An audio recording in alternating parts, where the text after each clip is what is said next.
Okay, calm down. The Israel Lobby and U.S. Foreign Policy, which Professor Mearsheimer co-wrote with Stephen Walt. What has changed since you wrote that book? Is it much easier for people to criticize Israel than it was then? Yes, and I think you can now, first of all, talk about the lobby itself in ways you couldn't back then. You can talk about the U.S.-Israeli relationship in ways you couldn't back then. And you can talk about whether or not the lobby is doing good things for Israel and for the United States or not in ways that you couldn't back then. So I think that Steve and I did have a lot of influence on the discourse. And a good number of people in the lobby have told me that over the years.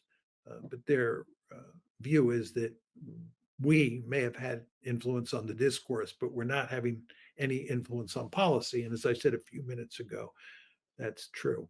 But I think the two things that have changed that really matter the most for the lobby and are not good for the lobby is that, first of all, it has to work harder than ever to defend Israel. And it's really working overtime these days. And that means it's out in the open. And lobbies don't want to operate out in the open. You want to operate in very subtle and sophisticated ways. Whether you're the National Rifle Association, the Cuba lobby, the China lobby back in the day, or the Israel lobby, but they are out in the open. Everybody can see evidence of the lobby at work. And this is not good at all. The second thing is they're not able to operate in a subtle way anymore. They're basically now engaged in what I call smash mouth politics. And if you're a lobby, I don't care whether you're the NRA again or the Cuba lobby or the Israel lobby, smash mouth politics is not the way you want to go because you're going to end up alienating lots of people. So what you have, you know, the bottom line here is that what you have is you have a lobby that is much more exposed today than it was in 2006 when Steve and I wrote the article, in 2007 when we wrote the book. Much more exposed and is engaged in smash mouth politics in ways it certainly was not back then. So this is a real problem for the lobby. And then you can marry that to our earlier discussion of the changes that are taking place down below in the population, certainly among younger people, including many American Jews. Right. Right? As you know, I like to make this point that it is a fundamental mistake to make the argument that, all Jews are in the lobby or all Jews support Israel. Nothing could be further from the truth, as was evidenced by the fact that in almost all of those college and university protests in recent months, large numbers of Jews were involved and were arrested. Is Biden's decision to not curtail Israel, is it rational or is it ideological? In other words, he always talks about what a Zionist he is. But could he have said to Israel, "You're not going to do this," without losing the election? I don't think so. I think, in a way, Biden is in a damned if you do, damned if you don't situation. He wouldn't have this problem if he was a Republican. But Right. as a Democrat, he has to deal with the fact that he has a large progressive element inside of the party. And there are just all sorts of people out there who are really deeply offended by what he's doing by supporting Israel. Uh, so, of course, the response to that is the best way to avoid losing that progressive vote or large chunks of that progressive vote, the best way to avoid losing the Arab American vote is to play hardball with Israel. Right. But if he plays hardball with Israel, the lobby will come down on him like a ton of bricks. And you can already see the Republican Party trying to take advantage of the difficult situation that Biden is in. I mean, it'll be interesting to see what Biden does when Netanyahu comes to the United States for his June 24th speech. Is Biden going to snub him, or is he going to give him a big kiss? My guess is he'll give him a big kiss because he understands that in a close election, snubbing Netanyahu is not to his advantage. But the problem is, if he gives him a big kiss, he will end up alienating, for good reason, many progressives and many Arab Americans, and he'll risk losing the election because they won't vote. What is Netanyahu's goal in Israel, in Palestine, in Gaza? Well, I've never had any doubt that his goal is to ethnically cleanse Gaza. I mean, there's a lot of talk in the United States or in the West more generally, and the Israelis pervade this line of argument that Israel has two goals.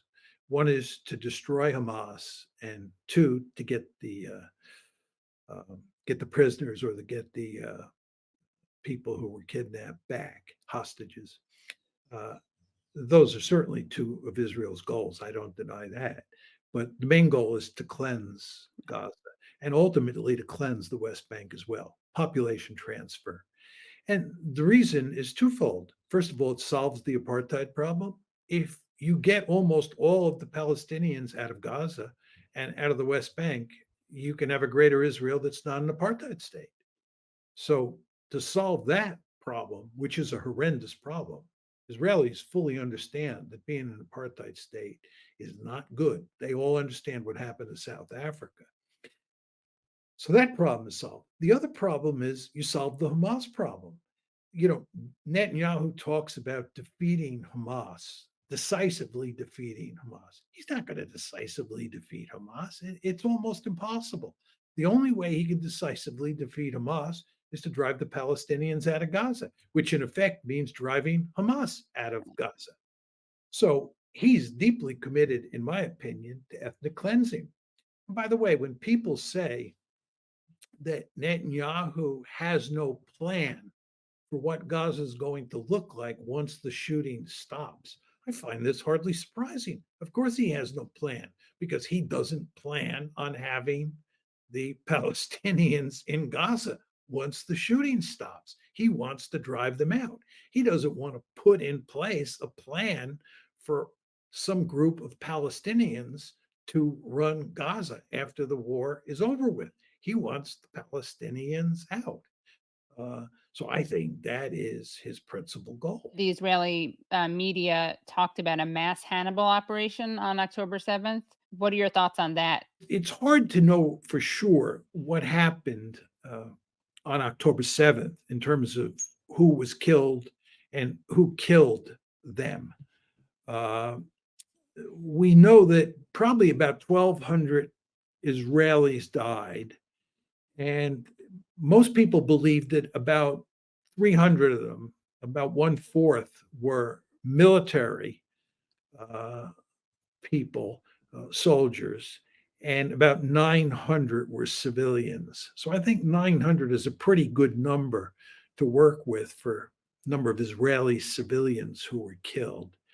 And the question then is, how many of those Israeli civilians were killed by the IDF, by the Israeli military? Now, there are two ways that can happen. One is with friendly fire. And you want to remember the Israelis got caught with their pants down. They panicked. They brought in armor. They brought in tanks. And they brought in attack helicopters as well. And the tanks and the attack helicopters were shooting the place up. There's no question that they were bent on killing Hamas fighters and other Palestinian fighters for sure. But there were definitely friendly fire incidents where they inadvertently or accidentally ended up killing Israeli civilians. How many? I don't know at all, right? We don't have any numbers. But the Hannibal Doctrine is a different matter, and it's a much more controversial issue. With the Hannibal Doctrine, you have a situation where the Israelis who do not want hostages taken are said to purposely kill Israelis who are on the verge of becoming hostages. In other words, this isn't accidentally or inadvertently killing hostages, which is what you get with friendly fire. This is where you purposely kill Israelis, Israeli citizens. This is Israeli military forces purposely killing Israelis so that they don't become hostages. Now, everybody seems to agree that there was a Hannibal Doctrine. This is called the Hannibal Doctrine until about 2016. And then the Israelis did away with it. There are reports in the Israeli media. If you go to Ynet News, which is the website for the leading newspaper in Israel, there are reports that the Hannibal Doctrine was put into place on October 7th. And they're not detailed reports, and there's no big study that shows that, but there are reports that that happened in a clearly legitimate news source in Israel. And furthermore, nobody has refuted that. It's not like government spokesmen have come out and said the Hannibal Doctrine was not put into play. So I think there are good reasons to think that some of those 900 Israeli civilians who were killed on October 7th were killed either by friendly fire from the IDF or killed on purpose as a result of the Hannibal Doctrine. But as I said at the beginning of my comments, we really have to wait until some sort of official report is done to figure out exactly what the picture looks like with regard to Israelis killing their own people. Because we were blessed with so much time with Professor Mearsheimer, some of this will be Patreon only. So to see the full stream with Professor Mearsheimer, please become Patreon supporters at patreon.com/the Katie Halper Show. Again, that's patreon.com/the Katie Halper Show, so you can hear his thoughts on Russia, Ukraine, and World War.